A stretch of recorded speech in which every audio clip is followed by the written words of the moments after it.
you believe that human activity, based on your belief in science, is contributing to climate change? The increase in the greenhouse gas concentrations in the atmosphere are having an effect. Our ability to predict that effect is very limited. What are some model predictions in the past that have later turned out to be correct, like models from first principles predicting properties of climate that were only confirmed in subsequent observation? Just the whole warming of the Earth that's occurred over the last few decades was a prediction of the climate models that has essentially come true. This is the first three-dimensional model result that was done by Manabe and his colleagues at the Geophysical Fluid Dynamics Laboratory at Princeton. I was a graduate student in the 1980s, and we had been looking at the warming trends and comparing that with model projections. How can we predict what our future atmosphere will be like because of the greenhouse effect? This is one way, using a computer model of the atmosphere here at NASA Goddard. We predicted 2 years ago that by 1990 you would see a warming of several tenths of a degree. There was no doubt that fossil fuels were the main driver of higher CO2 emissions, and that CO2 emissions would lead to climate change, right? What Exxon was trying to figure out in the 70s and 80s was, when is it going to hit and how bad is it going to be? But they knew it was going to be bad. Like, they admitted it's going to be bad. They used the word catastrophic over and over again. The actual temperature rise since my first major paper in 1981 has actually been faster than what we calculated then. The model said, that sometime in the 1990s, the signal should start rising out of the noise. November 1995, Madrid, the scientific community really got together and said, that's it.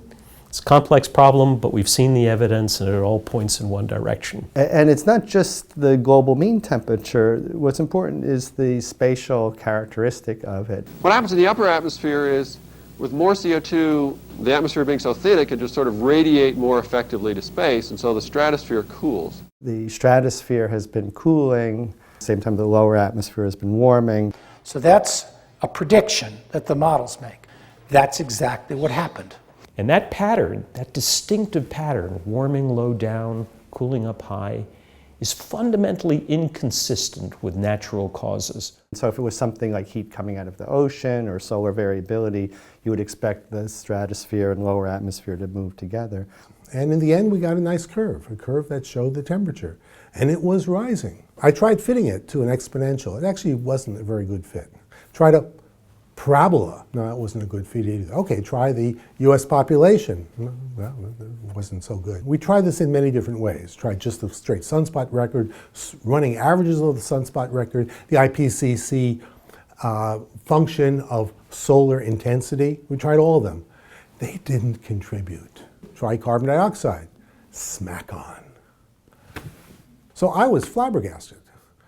Not only was global warming real, and roughly consistent with what the previous groups had said, but the match to carbon dioxide and the fact that solar variability was not responsible enabled us to rule out the primary alternative theory.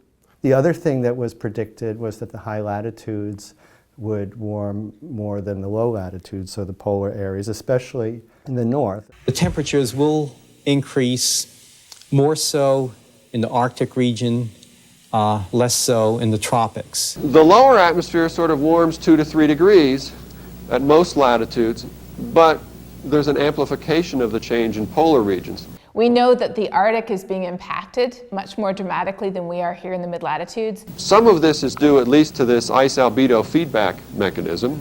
As the shiny white ice and snow melts and gets replaced by dark ocean and dark land surface that soaks up more of the sun's energy. Models predict that lower latitudes warm up less than high latitudes.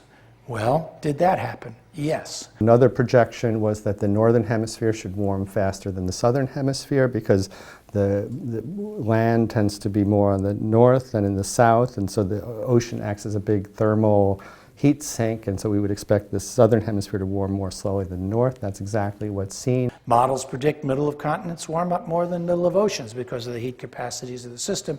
Did that happen? Yes. We've done a bit of work looking at how the spread of climate models from the latest IPCC report compares to observations. Right now, at least, particularly with the current El Nino, observations are a little above the model mean. For the last decade or so, they've been a little below the model mean, but still well within the spread of climate models. But other changes in our weather could be even more important than hotter summers. Changes that could perhaps be starting already. The shifting of precipitation patterns from place to place. Changes of the atmospheric winds, which mean that some people may actually start to see different storm patterns. So in fact, early work with climate models had projected that there would be a shift in these storm tracks with the rain moving out over the ocean away from the land in parts of the southern hemisphere, and we are now actually seeing these changes take place. Models predict night warms up more than day because of a variety of factors. Did that happen? Yes. It has been over 50 years since climate scientists formally warned a US president of the dangers of climate change. We have known that humans are affecting the climate of this planet since the late 1800s. Science tells us that the climate is changing, and then human activity in some manner impacts that change. The ability to measure with precision the degree and extent of that impact and what to do about it are subject to continuing debate and dialogue. Some people say, well, there's something else going on. And I say, what's the prediction you make? Oh, I don't know, it's random. Now, that's not what we call a scientific theory. If you say, well, it's something else and I don't know what it is, my answer is something else that just happens by accident to perfectly match the carbon dioxide increase. Are you serious?